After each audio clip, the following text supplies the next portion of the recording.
Is it time to get out of New York? Well, according to multiple experts, this is long overdue. People have been leaving New York for years. And what is actually happening now is causing an increased crisis. Because here's what we're going to address today. We're going to talk about potential government overreach. We're going to talk about a new thing New York is doing to hate speech.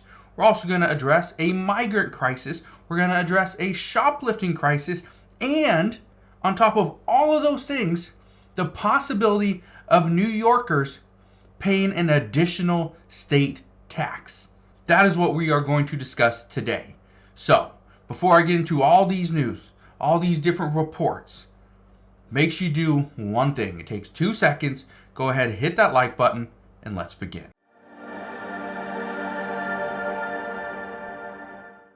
So first off, one of the biggest things that I received over the past 48 hours is something that is going on with New York's government. Look at this, okay? I want to show you this. This is a tweet that I received from a handful of people. I want to read this. It says, happening now. A New York appellate division has ruled in favor of Governor Kathy Hochul in a landmark case for government overreach. It says Rule 213, isolation and quarantine procedures will give the state of New York the ability to come in your home and take you away to quarantine without any notice and for any virus or infection they deem necessary. It says you won't have any option to fight it. No court date, nothing. The rule has no age limit and they can keep you as long as they'd like. The rule also allows them to treat you as they see fit, including using methods that are still in testing. This is one of the biggest abuses of power this country has ever seen. This is only the beginning. How long until this is a nationwide or even global? The reason why I want to touch on this is because of a couple things. First off, major story. The second reason why, if you do not live in New York, doesn't matter. Because there's 2 states that are normally at the front of all these changes. It's New York, it's California. If you live in a Democratic state, I live in Washington state.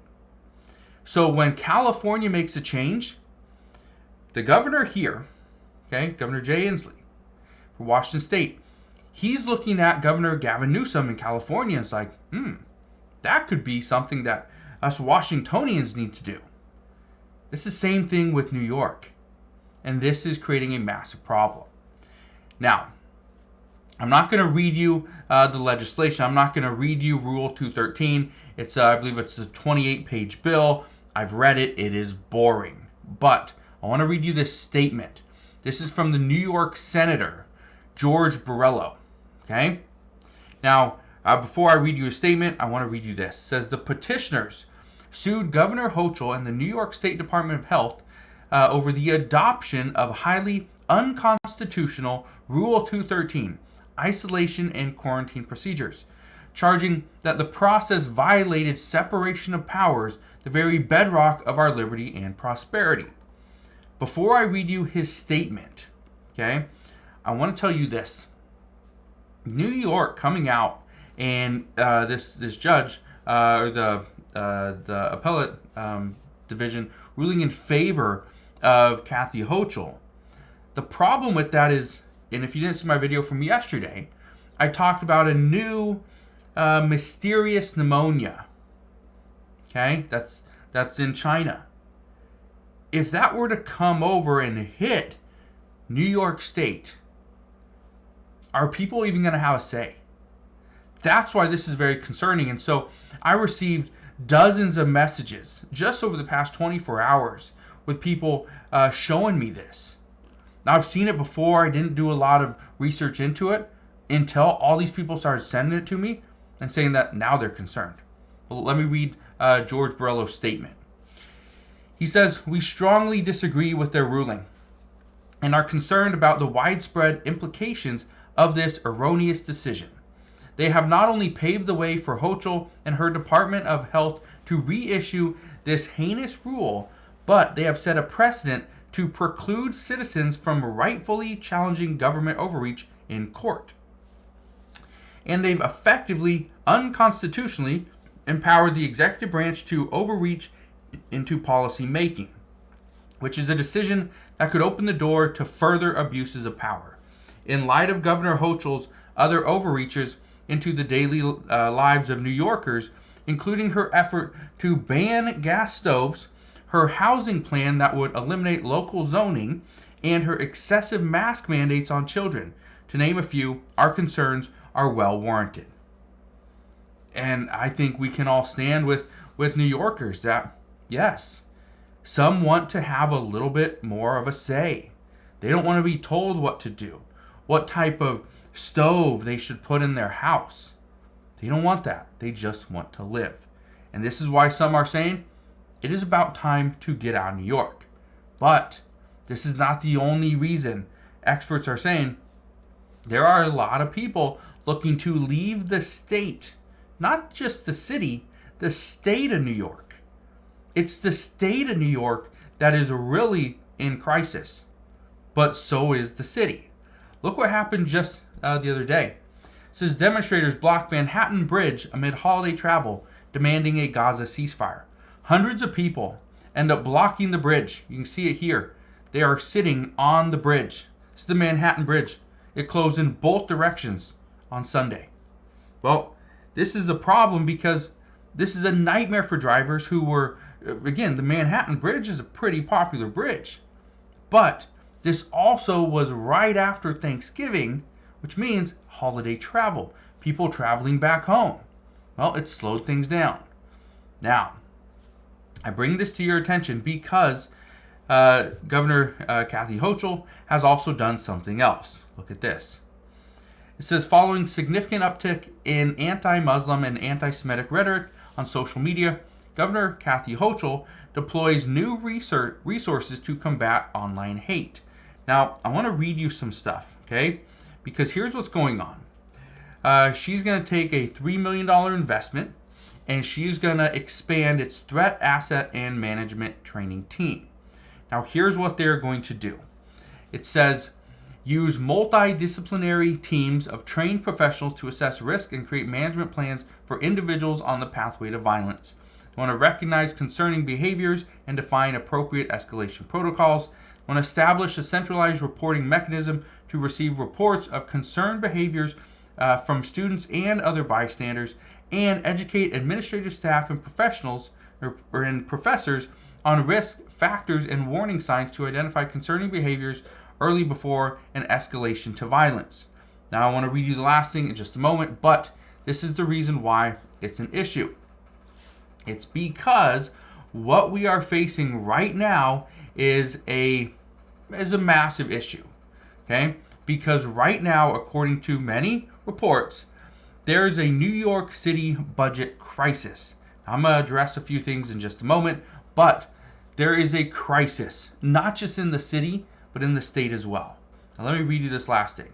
It says recent international events have had direct impacts here in New York, including the Israel-Hamas conflict and the war in Ukraine. Each have led to a surge in online spread of misinformation, disinformation, and malinformation. Okay? The reason I bring all this up is because Governor Kathy Hochul is trying to put together a disciplinary team. The state is running out of money. They do not have money. The city, New York City, for example, is out of money. They have a budget crisis. They're talking about cuts. Look at this. It says Democratic cities brace for a nightmare winter housing migrants. It says as temperatures start to drop, it is crucial, now more than ever, that the federal government finish the job they started. The federal government. So this is a spokesperson for the New York City Mayor, Eric Adams. They are saying that the federal government started this. They need to finish it. They need to step up and fund these cities and states so they can house migrants. Not just in the summertime when things are nice and they can put up a little tent city, but in the wintertime where they need additional office space. They need additional places to just for people to sleep. right? That's what they're asking for. Look at this. It says New York City's new tent cities pop up in New York City as mayor removes homeless migrants from shelters. Do you know in New York, they have a 60-day stay, that it's a maximum 60 days. If you are in a shelter for 59 days, guess what? Tomorrow, that's your last day. You are out of there. It's a 60-day maximum. Now, good news is you can come back, you can get back in line. And if, let's say, another person has to leave the next day and you're the next person in line, well, you come back in, you got another 60 days. Yeah, you just have to leave every 60 days and then you can come back. That's the good news. But the problem is New York City is using tent cities. New York gets cold. And that's the worry that some have, is that some of these people, some of these migrants are going to lose their life because of, they're just going to freeze, right? Pneumonia, right? Frostbite. They're going to freeze outside. Now, you're probably thinking, well, why doesn't New York just pay a little bit more? Why don't they just put up a little bit more money? Well, they have an issue. Some of it is they are losing money because more people are paying less taxes. Here's another one. Look at this. It says New York retailers lost $4.4 billion due to organized shoplifting rings in 2022. 2023 has been just as bad. And the reason why I'm bringing this up, and you're probably thinking, well, why would shoplifting matter? Well, shoplifting matters because now those stores are not paying taxes. Not paying taxes on those items that were sold. They're not paying taxes on profits because they didn't make a profit. They lost $4.4 billion. That money comes out of the state as well. State doesn't get it. Now, you know what the plan is for the New York mayor, Eric Adams? Well, he's urging New Yorkers, rich New Yorkers, to step up as the city buckles under financial costs of migrant crisis. He's warned that the crisis could destroy the city. Now, I want to read you this as well. Okay? It says, Mayor Eric Adams says a crisis confronts the city and its budget and laid out painful cuts that hit libraries, sanitation, education, and more. Now, down here under let's define the word cuts, says Adams released what is known as the November budget modification, updating the expected spending and revenues for the current fiscal year ending on June 30th and the next 3 years. Now, this is important. This is very important because he is talking about cuts, right? And these are cuts that could will impact millions of people. Look at this. It says one potential solution to the city's fiscal crisis is to raise taxes. And I've talked about this before. Raising taxes, if for Democrats, is seen as a quick way to fix any issue. The problem is the people that are paying those taxes now look at this as, should I pay the tax? Should I remain here?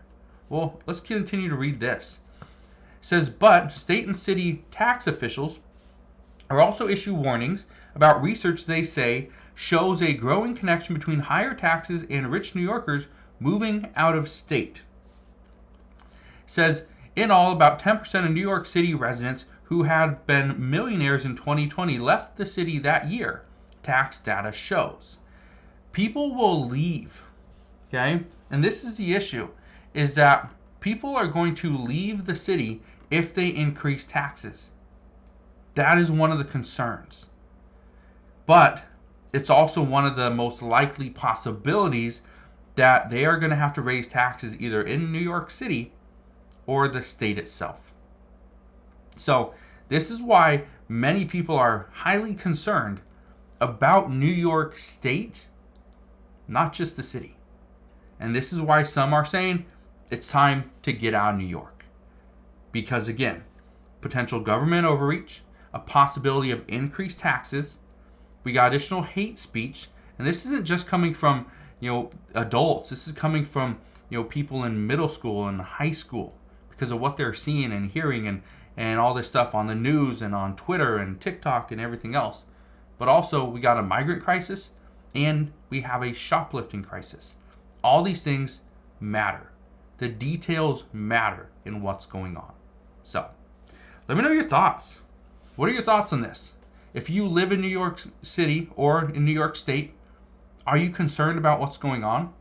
And if you live in a Democratic state, are you worried that New York and California are going to be the ones that are dictating your laws in your state? I know I am, because our governor here in Washington State has shown and proven time and time again, if Governor Gavin Newsom does something, he will at least consider it. So, that's where we're at this time. Again, as soon as I know more, I promise I'll come back on and share all the latest news and updates, but that is what we know. So again, thank you guys for watching. Consider subscribing. I'll see you guys on the next one.